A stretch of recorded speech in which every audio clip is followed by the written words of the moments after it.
Hello दोस्तों।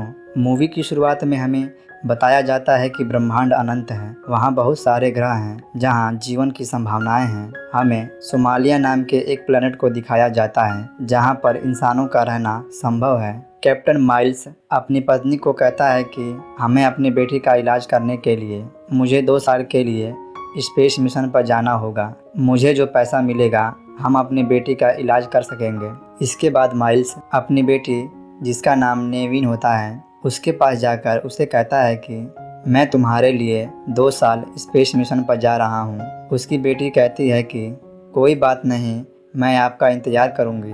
2 साल बाद हमें दिखाया जाता है कि एक स्पेसशिप जो कि ऑटो पायलट पर सेट होता है अंतरिक्ष में ट्रैवल कर रहा होता है। तभी बहुत सारे बड़े बड़े एस्टेरॉयड स्पेसशिप से टकराते हैं। स्पेसशिप का हिस्सा टूटने लगता है। कैप्टन माइल्स उठकर स्पेसशिप संभालने की कोशिश करते हैं। तभी एक ग्रह स्पेसशिप को अपनी तरफ खींच लेता है। स्पेसशिप 2 हिस्सों में टूटकर गिर जाता है। कैप्टन सारे चैम्बर को चेक करता है तो उसे पता चलता है कि चैम्बर में सारे लोग मर चुके हैं। फिर वह अपने स्पेसशिप से बाहर निकलकर देखता है तो यह पता चलता है कि यह ग्रह सांस लेने योग्य है। ये हमारा पृथ्वी होता है। 65 मिलियन पहले जब इंसानों की उत्पत्ति नहीं हुई थी उस समय इस ग्रह पर डायनासोर रहा करते थे। इसके बाद कैप्टन चारों तरफ देखता है, उसके सिवाय वहाँ और कोई नहीं होता है। इसके बाद माइल्स अपने आप को ख़त्म करने की कोशिश करता है तो उसे अपनी बेटी की याद आती है, जिससे कैप्टन वापस स्पेसशिप में जाकर सिग्नल भेजने की कोशिश करता है। तभी उसके सिस्टम में एक स्लीपिंग चैम्बर एक्टिव दिखता है। कैप्टन उस चैम्बर के पास पहुँचता है। चैम्बर में कोवा नाम की एक लड़की जिंदा होती है। रास्ते में बहुत बड़ा डायनासोर के पंजा का निशान दिखाई देता है। उसे यह बात पता चल जाती है कि यह ग्रह जीवों से भरा पड़ा है। इसके बाद माइल्स कोवा को स्पेसशिप में सुलाकर बाहर निकल जाता है। कुछ दूरी पर उसे बड़े बड़े डायनासोर के कंकाल मिलते हैं। आगे पहाड़ पर माइल्स अपना जीपीएस सिस्टम निकालकर स्पेस शटल को ट्रैक करता है तो उसे पता चलता है कि 15 किलोमीटर दूर स्पेसशिप का दूसरा हिस्सा है। तभी अचानक एक छोटा सा डायनासोर माइल्स पर हमला कर देता है। माइल्स उसे अपने गन से शूट करके मार देता है। इसके बाद अपने स्पेसशिप में वापस लौट जाता है। इधर कोवा उठ गई होती है। माइल्स कोवा को समझाता है कि उन्हें 15 किलोमीटर एक पहाड़ पर जाना होगा जहां उन्हें यहां से निकलने के लिए स्पेस शटल मिलेगा। पर कोवा बताती है कि इस स्पेसशिप में उसके माता पिता भी थे, वह उनके बिना यहाँ से नहीं जाएगी। पर माइल्स को यह बात पता थी कि स्पेसशिप में सारे लोग मर चुके हैं। इसका मतलब कोवा के माता पिता भी मर चुके होंगे। पर माइल्स झूठ बोलता है कि उसके माता पिता पहाड़ पर हैं। इसके बाद कोवा साथ जाने के लिए मान जाती है। माइल्स अपनी गन और कुछ बम लेकर पैदल उस पहाड़ की ओर निकल जाते हैं। रास्ते में उन्हें छोटे छोटे डायनासोर उन पर आक्रमण करते हैं। माइल्स अपने गन से उन्हें मार देता है। कुछ दूर जाने पर माइल्स एक पहाड़ पर चढ़कर अपने एडवांस जीपीएस सिस्टम से स्पेस शटल की दूरी चेक करता है। तभी अचानक पेड़ की टहनी टूट जाती है जिससे माइल्स नीचे गिर जाता है।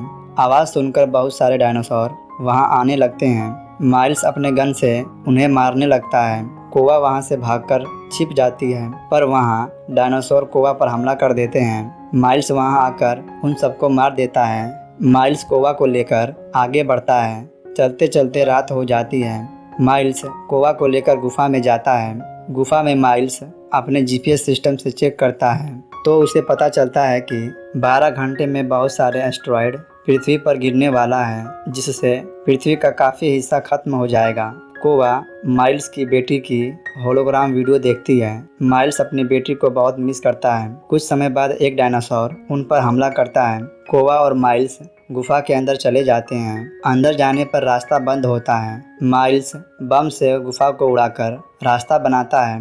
कोवा उस रास्ते से बाहर निकल जाती है पर जब माइल्स उस रास्ते से बाहर निकलने की कोशिश करता है तभी रास्ता दबकर बंद हो जाता है। माइल्स दोबारा गुफा में आ जाता है। कोवा और माइल्स दोनों अलग हो जाते हैं।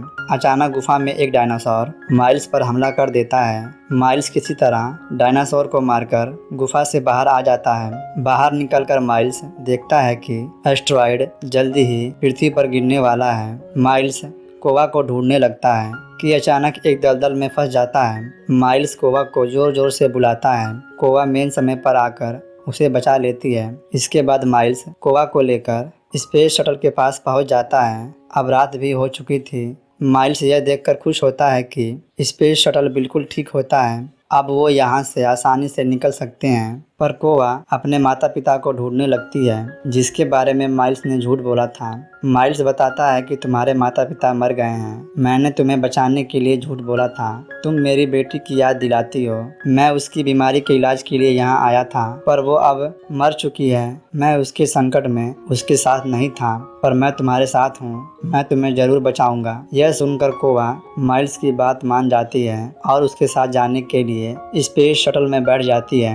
एस्टेरॉयड पृथ्वी पर गिरना शुरू कर देते हैं। इससे पहले कि माइल्स स्पेस शटल को स्टार्ट कर पाता कि अचानक एक एस्टेरॉयड स्पेस शटल से टकरा जाता है, जिससे शटल नीचे गिर जाता है। तभी 2 डायनासोर उन पर हमला कर देते हैं। माइल्स बाहर निकलकर उन्हें चकमा देने की कोशिश करता है और एक डायनासोर को मार देता है। जब दूसरे डायनासोर को मारने की कोशिश करता है तो उसके गन की पावर खत्म हो जाती है। वो डायनासोर माइल्स को मारने की कोशिश करता है। माइल्स वहां से भागते हुए लावा के पास पहुंच जाता है। डायनासोर को लावा के ऊपर आने के लिए मजबूर करता है। जैसे ही डायनासोर उसके ऊपर आता है, वह लावा फट जाता है, जिससे डायनासोर मर जाता है। चारों तरफ एस्टेरॉयड गिर रहे थे। माइल्स कोवा को लेकर स्पेस शटल में बैठ जाता है और स्पेस को स्टार्ट कर देता है। एस्टेरॉयड से बचते हुए पृथ्वी के गुरुत्वाकर्षण से बाहर निकल जाते हैं। बड़े बड़े एस्टेरॉयड पृथ्वी पर गिरने लगते हैं और पृथ्वी तबाह होने लगती है।